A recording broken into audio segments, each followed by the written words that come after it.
Good morning, and welcome to today's oral arguments of the Kansas Court of Appeals. During this unprecedented time, we continue to hear a full docket of cases, although we do it a little bit differently. And so I know that this creates or can create challenges for the attorneys and the parties, and I want to thank the attorneys for your preparation today. At this time, it's my pleasure to introduce today's panel. With this 100th anniversary of the 19th Amendment to the United States Constitution coming next week, and that, of course, is the amendment that provided women and guaranteed women the right to vote. How neat is it that we have a panel of all women judges hearing today's arguments? So, first, I'd like to introduce Judge Melissa Taylor Standridge, who right now is the longest serving woman on today's court. She's been serving our court since 2008. She comes to us from Leawood. And Judge Catherine Gardner, who has served on the court since 2014 and comes to us from Topeka. My name is Sarah Warner. I'm the presiding judge for today's proceedings. I'm the newest judge on the Kansas Court of Appeals and hail from Lenexa. At this point, I'd like to call the first case on this morning's docket. That is case number 120477, State of Kansas versus Kevin Beasley. Would the parties please state their appearances?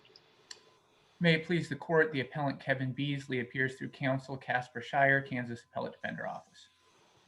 Mr. Shire, would you like any time for rebuttal? 3 minutes if I could, Your Honor. And other appearance? Thank you, Your Honor. May it please the court, the State of Kansas plaintiff appellee appears by Assistant District Attorney Kendall Kout. Chief, presiding judge, I would like to make one comment. I've got my briefs up on a different screen, and so you will see me sometimes turning this way. I am paying attention to what you're saying, but my briefs and my notes are on this screen. So if you see me turn away, it's not because I'm not paying attention. Thank you. At this time, Mr. Shire, I'd like to hear your argument. Thank you, Your Honor, and good morning to everybody. May it please the court. Kevin Beasley was ordered to pay over $21,000 in restitution back in 2009 based on 3 forgery convictions. He was given a 29-month underlying sentence and ordered to serve 18 months of probation. In fact, he spent almost 9 years on probation. In 2018, his probation was ultimately revoked for reporting violations and unpaid restitution debt. The reason that he spent so long on probation is because he was unable to pay off his restitution. In 2014, the state submitted a written ex parte order asking the district court to extend Kevin's probation on the basis of unpaid restitution debt. The court granted that order, citing to KSA 216608C7.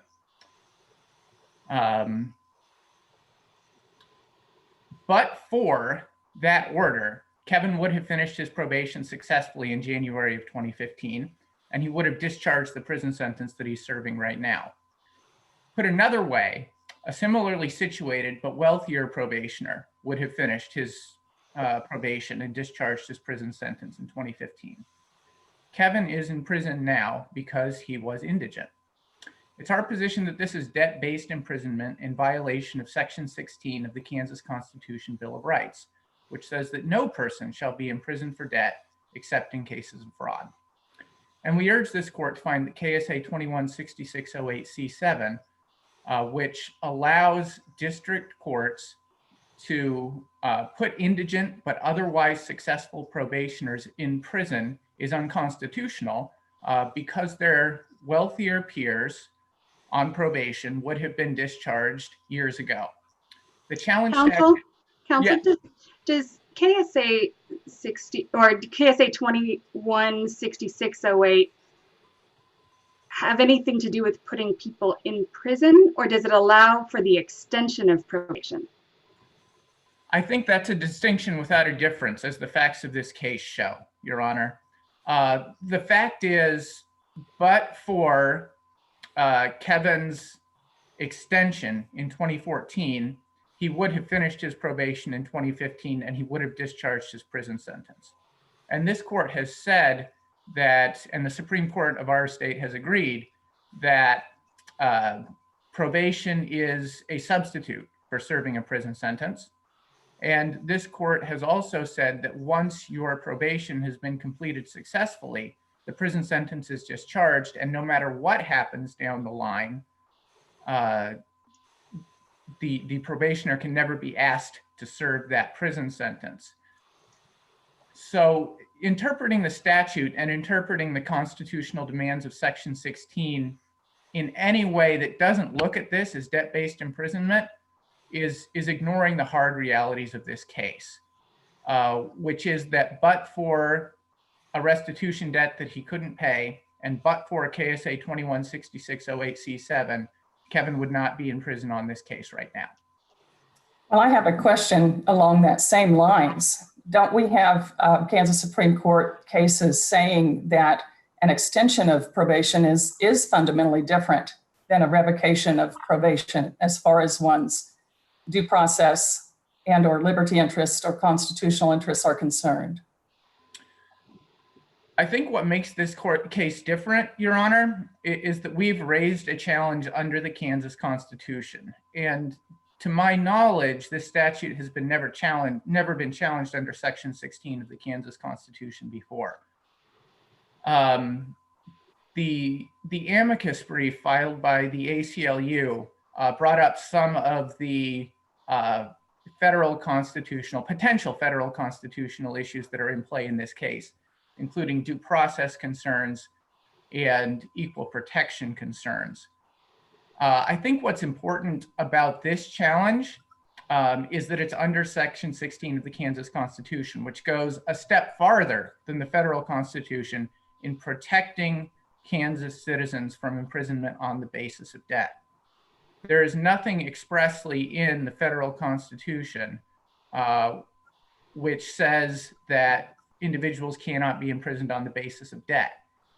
Even so, because of due process concerns, equal protection concerns, et cetera, statutory schemes which have the result of imprisoning people on the basis of debt are strongly disfavored in jurisdictions including ours and up to and including the United States Supreme Court.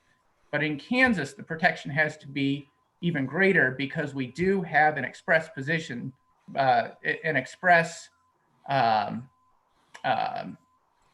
portion of our Bill of Rights, which says that individuals cannot be imprisoned on the basis of debt. Counsel, in looking at that, since this probation was revoked in 2018, is Mr. Beasley in prison solely because of his debt, or do we know specifically why Mr. Beasley is in prison? We know that but for his existing restitution debt, he never would have been sent to prison on this case. Is that our touchstone? Is it a but-for analysis? Or is it that this person is in prison by reason of debt? Or is that a distinction without a difference? I think that's a distinction without a difference in this case, Your Honor, because as I said before, I hope I'm not repeating myself, but looking at this case in any way, there's no way to look at this case and come to the conclusion that but for his debt, Kevin Beasley would not be serving a prison sentence on this case right now. And that's the bottom line as we look at it. Can we talk a little bit about that 2014 order? Sure. What basis do we have as a court to look at that order almost 5.5 years later? Well, I think the court can reach the issue now for 3 reasons. First of all, we're raising a facial constitutional challenge, which is a pure question of law. Second, the facial constitutional challenge involves a fundamental right enshrined in the Kansas Constitution Bill of Rights, which is the right to be free from debt imprisonment. And third, the issue raises a jurisdictional question, because if the statute, if we're correct and the statute is constitutional, the court lost jurisdiction to send Kevin to prison back in 2015, when the probation would have expired but for the ex parte order. So because it raises a jurisdictional question, the court can reach it on that basis as well. Has there ever been a request for an Ortiz hearing or any kind of showing as to why we could get to that 2014 order? I mean, we're both past 30 days past the order's issuance, right? Well, yes, Your Honor. And no, as far as I know, there's been no Ortiz hearing or any request or any show cause as far as jurisdiction. If this court would like to see that briefed, I'd be happy to do it, Your Honor.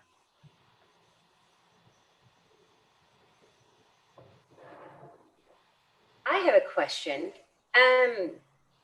Did the court at any time consider whether or not Mr. Beasley was able to pay the restitution? Not explicitly in that context, Your Honor. And specifically, the ex parte order makes no mention of fraud or deceit or ability to pay. It simply says there's a debt, and because there's a debt and we have this statute, we're going to extend his probation. Okay, and is that required? I think as the ACLU,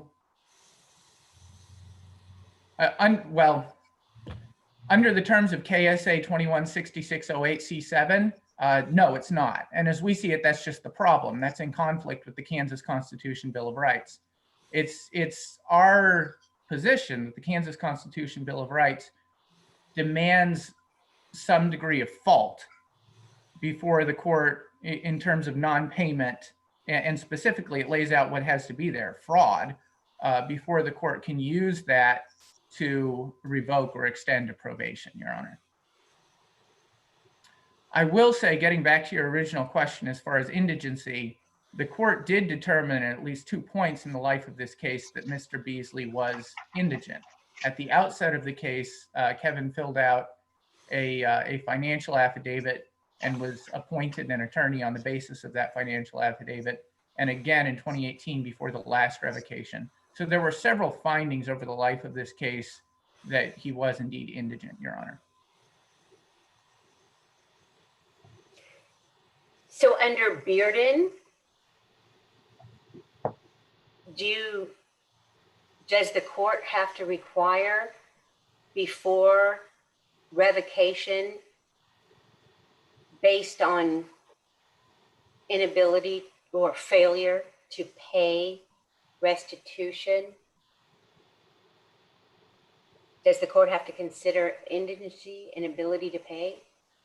Yes, I think under Bearden, which is decided on federal grounds, they do, Your Honor. And as I said, I think the bar has to be even higher in Kansas because Section 16 gives Kansas citizens even greater protection than they enjoy under the federal Constitution. Is there a Kansas case that similarly makes that requirement? As far as Bearden, Your Honor? Yes. I think it's Higgins. I might be wrong about that, but that's the case I have written down in my notes here. And what does Higgins say? I believe Higgins is an extension of Bearden, essentially applying Bearden to the Kansas Supreme Court applying Bearden to Kansas, but I will caution you not to quote me on that. I'd have to read it again to give you a certain answer. Okay, and then that would be on the specific issue that I'm talking about, which is revocation of probate, or that non-payment before revoking probation. It has to be indigency or ability to pay would have to be considered. Yes, I believe that's Higgins, and I think the ACLU cited it in their brief as well. Okay, so in order to avoid addressing any kind of constitutional issue, would we be able to just remand for the district court to consider his ability to pay?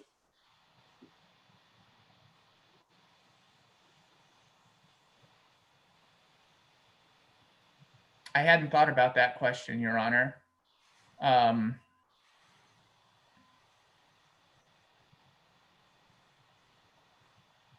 My question is related to that, which is, as a court, don't we normally avoid deciding the constitutional issues unless we have to?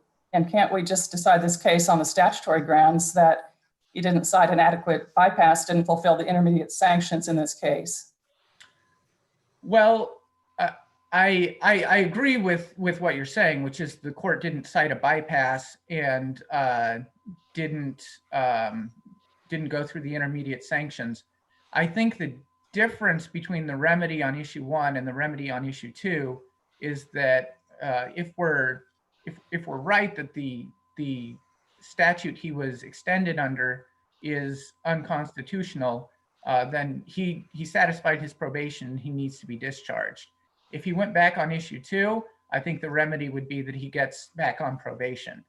And obviously, for Kevin, the better remedy would be to have his probation and his sentence discharged.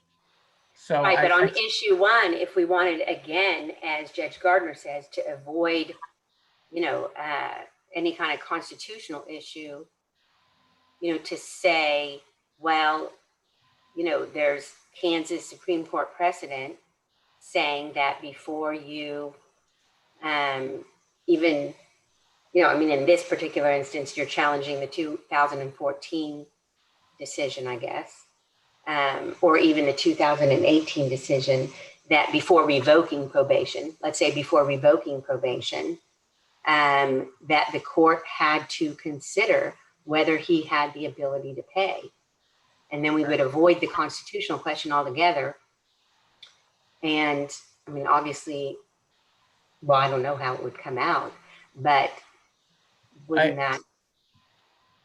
Well, first, I think I have to concede that at the 2018 revocation, there were additional violations besides non-payment of restitution. Wasn't there just one? Failure to report? Failure to report, yes, and that won't justify the imposition of the prison sentence because none of the bypass factors were cited, and frankly, I think none apply. This wasn't a dispositional departure. There was no new crime, et cetera, et cetera. But again, our argument on issue 1 is that Kevin finished his probation back in 2015 because the ex parte extension was invalid. Therefore, he is discharged from further obligations on this case. But did he appeal from the 2014? He did not, but I think the court can reach it now anyway for the 3 reasons I cited earlier. It's a purely legal question. It involves a fundamental right, and it implicates the jurisdiction of the district court to revoke him in 2018. If his probation expired in 2015, then the district court never had jurisdiction to revoke him in 2018. Counsel, let me ask one more question. Couldn't you apply the same reasoning to 2014 for the ex parte order continuing the probation? It was the sole issue in continuing that in the ex parte order, right. His failure to pay restitution. And so again, when you go back to that the court should have considered whether or not he had the ability to pay. Right, and that's something that didn't happen, and that's why we are arguing that the order was invalid, and that Kevin's probation therefore terminated in 2015 when it otherwise would have. But your argument is more that this statute is unconstitutional, or? Yes, exactly, Your Honor. Right, but I'm saying differently that, that really the court's failure to consider his ability to pay is what makes it, that would be an alternative argument for you that. Sure. Yes, no, I agree. I agree with that, Your Honor. It's the court's failure to find an inability to pay would be an additional hurdle that I think the state needs to get over. I agree with that, Your Honor. Counsel, you're out of time. If you want to take 10 seconds and wrap up, and you'll still have your 3 minutes on rebuttal.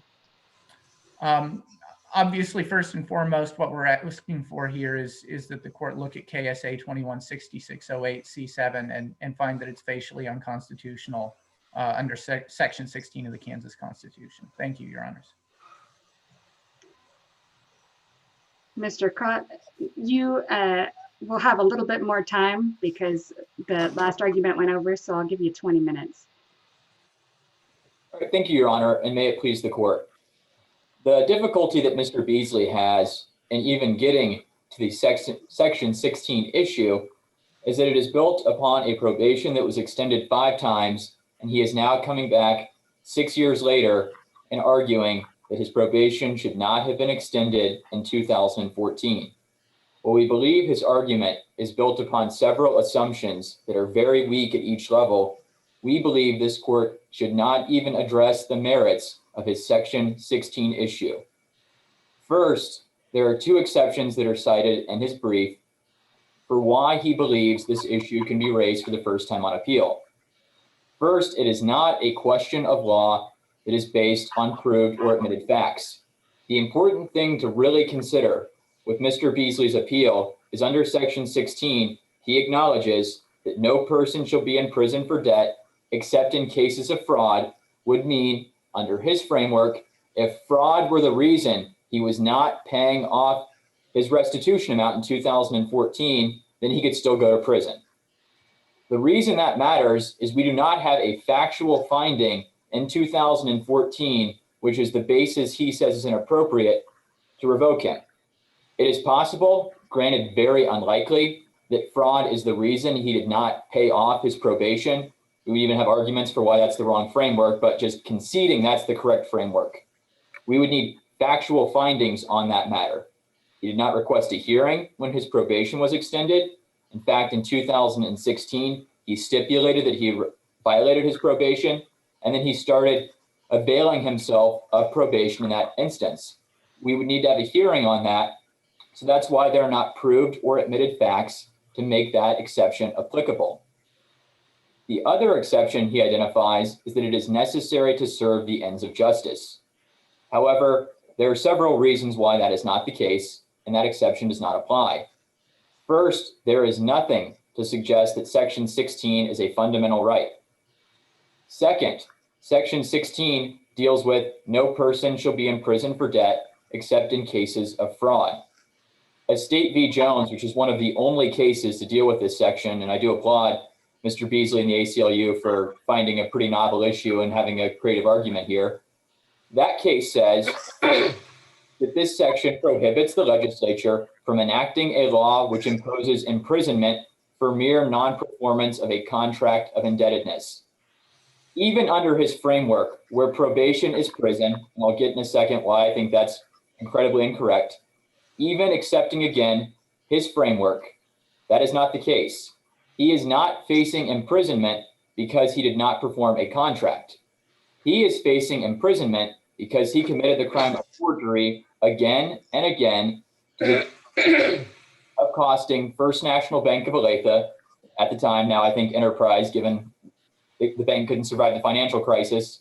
But after causing $21,000 in losses, that was his crime. It's not he entered into a contract. Oh, my apologies, Judge. Oh, no, it's fine. This is what they told us to do. Raise our hand. Okay, so I have a question just going back a little bit. On the necessary to serve the ends of justice, you're saying there's no fundamental right at issue here. Would you agree that liberty and freedom is a fundamental right? The ability to be free from being imprisoned, right? Yes, Your Honor. Okay, and then would you agree that if he was a wealthy person and could pay the $20,000, that he would be free, correct? He already served, his initial probation was it 12 months or 18 months, or I think it was 18 months. And so really, I mean, there's no equal protection argument made here. But as far as a liberty right, there's a difference here. If he was rich, he would be free. And because he's indigent, he's in jail, right? Wouldn't you agree that that's a liberty interest at issue here, and that that's a fundamental right, allowing us to address the issue? Your Honor, I would agree if that is the framework, then that would be problematic. We think there is a distinction that matters in that framework. He is not facing imprisonment because he is poor. He's facing imprisonment because he committed a crime. And so by committing that crime, that's how it occurred. And so we think that crime being a separate step there changes the calculus for it. I would agree that if the calculus does not allow for the crime to be a differentiating factor, and it's just, we would agree that if someone had 500 grand, but they were just a bad person that still committed forgery, even though they were very rich and had no really pecuniary reason to do it, if that's the sole calculus and that's how the court looks at Section 16 in this case and looks at imprisonment, I would agree there. That's the framework. Wouldn't you agree that that is the sole calculus, because this was presumptive probation case. This wasn't a departure, correct? So every person within his criminal history category would have gotten presumptive probation.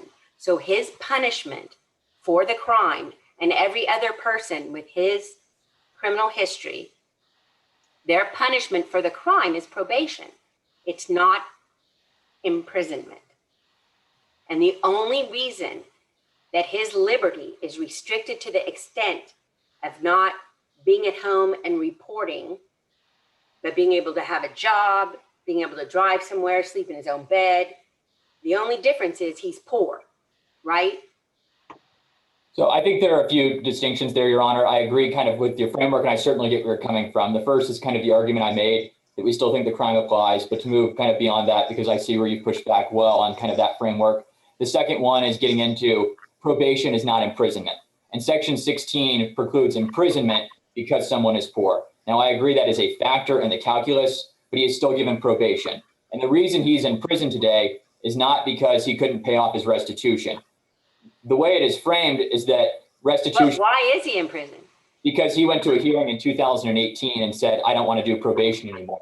He would be given the chance, basically in perpetuity, to be on probation. And the reason he is on probation, I agree, is because he didn't pay restitution.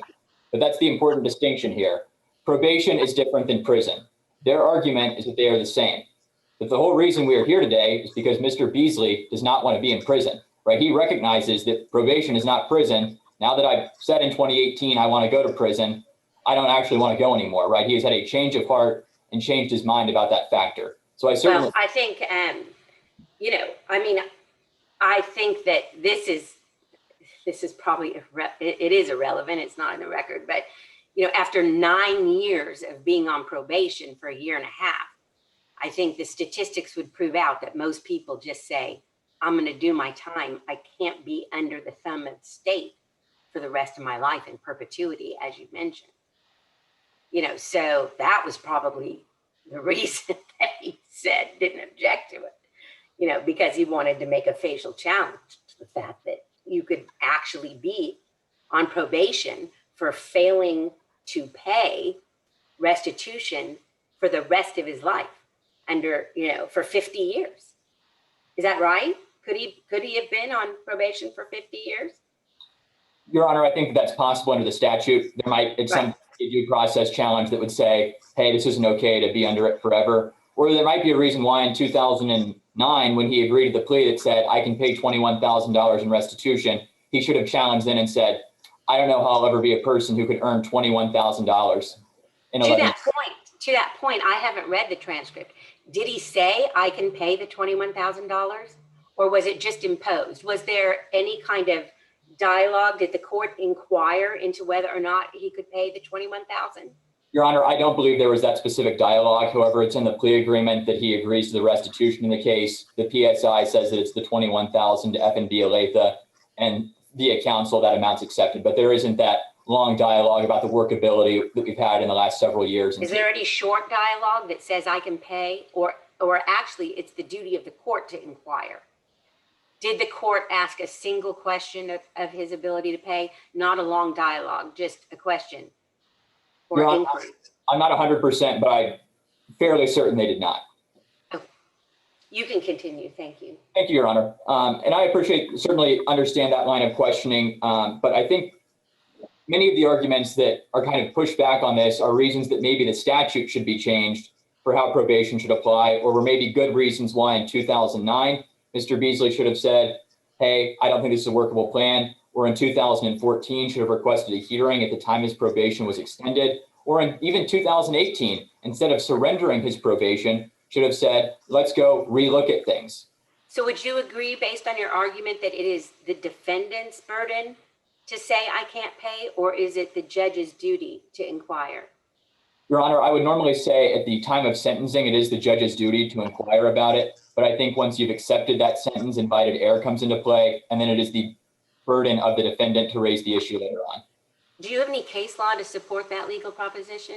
I think invited error would be our only thing, Your Honor. I don't have anything on that particular fact. And I think the reason it's unique here is because Section 16 challenges are so rare. So I don't think there's much case law that will be very helpful. But certainly if there is something we've missed, hopefully it can answer the question more definitively. But my guess is on a lot of these Section 16 issues, there won't be anything that's very tangential to the issue raised.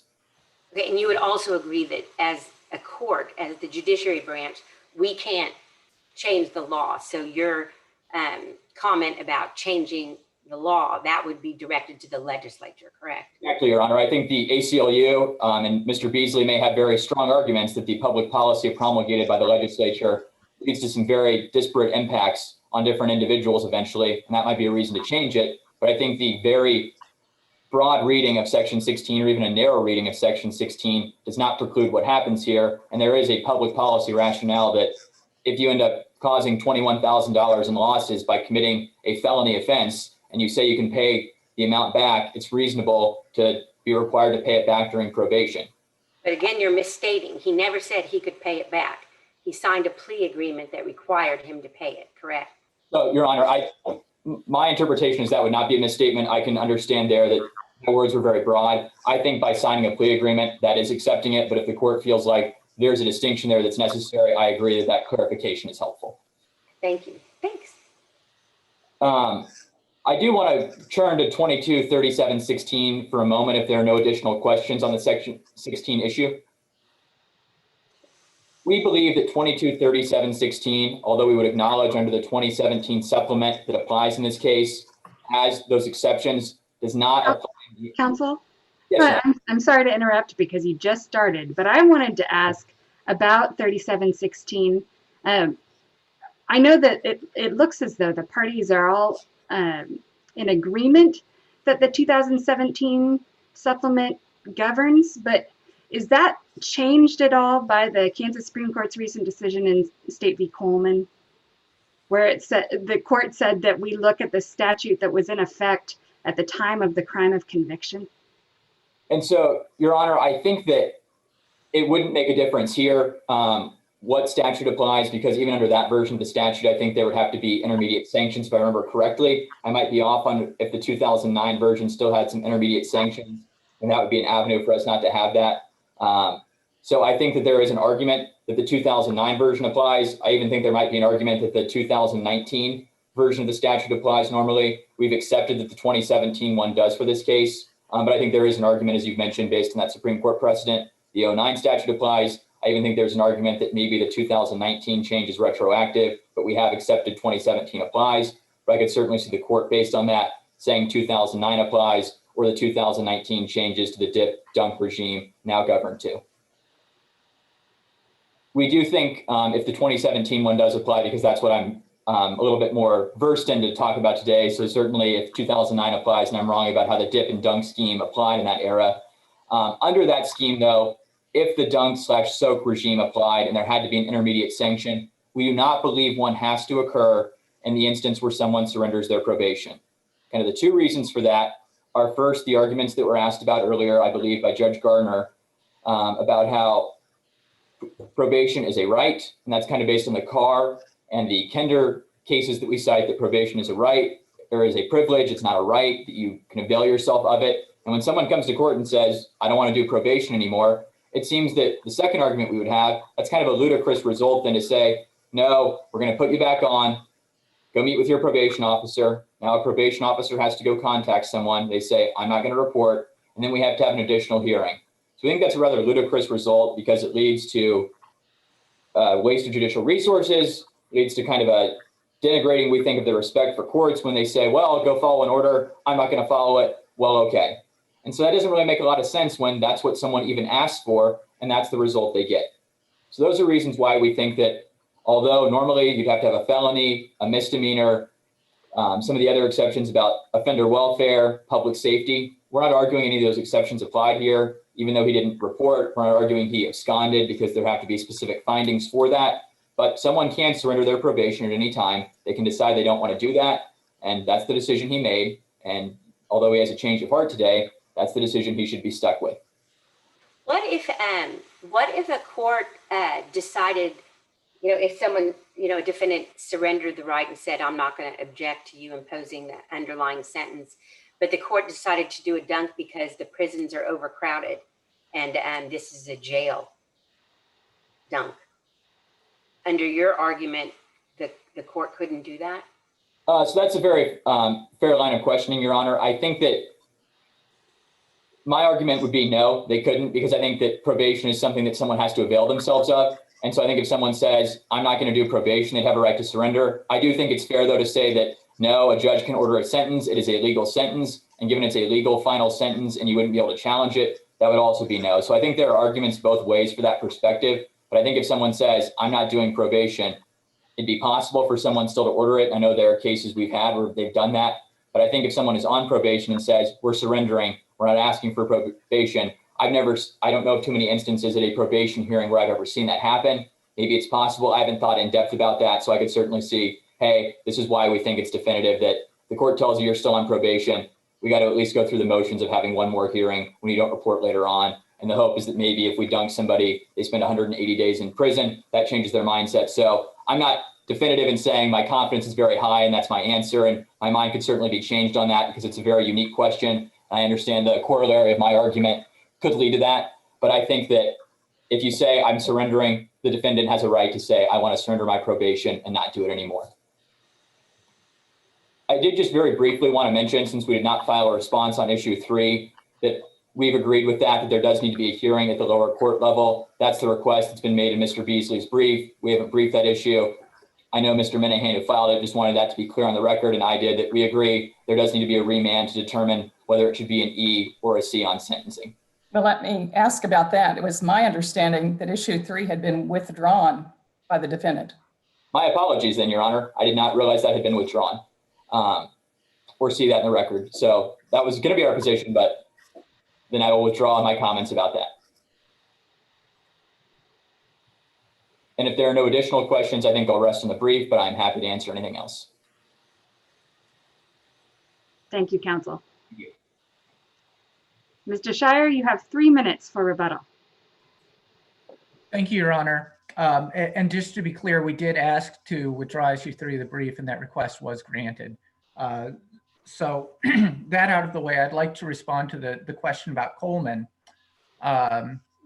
I believe this case is different because there is a section of the statute, 2237-16C10, which explicitly makes the dip and dunk regime applicable to any violations which occur after 2237-16 was implemented, I believe in 2013.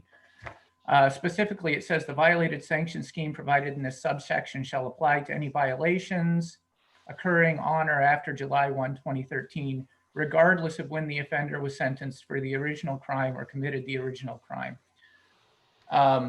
So Coleman says the new exceptions that they implemented post 2013 can't be applied retroactively, but the sanction scheme writ large, because the legislature specifically said that it applies retroactively, does.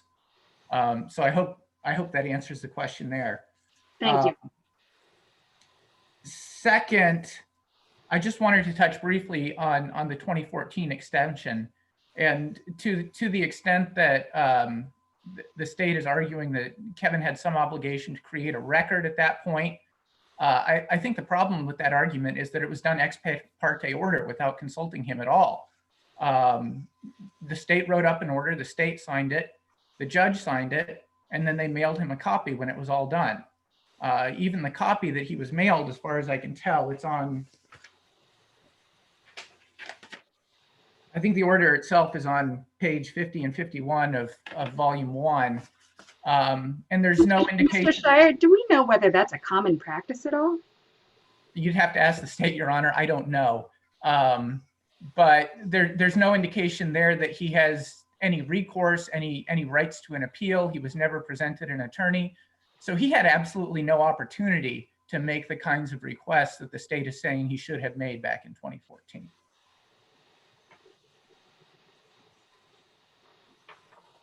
And unless the court has further questions, I think that concludes my presentation.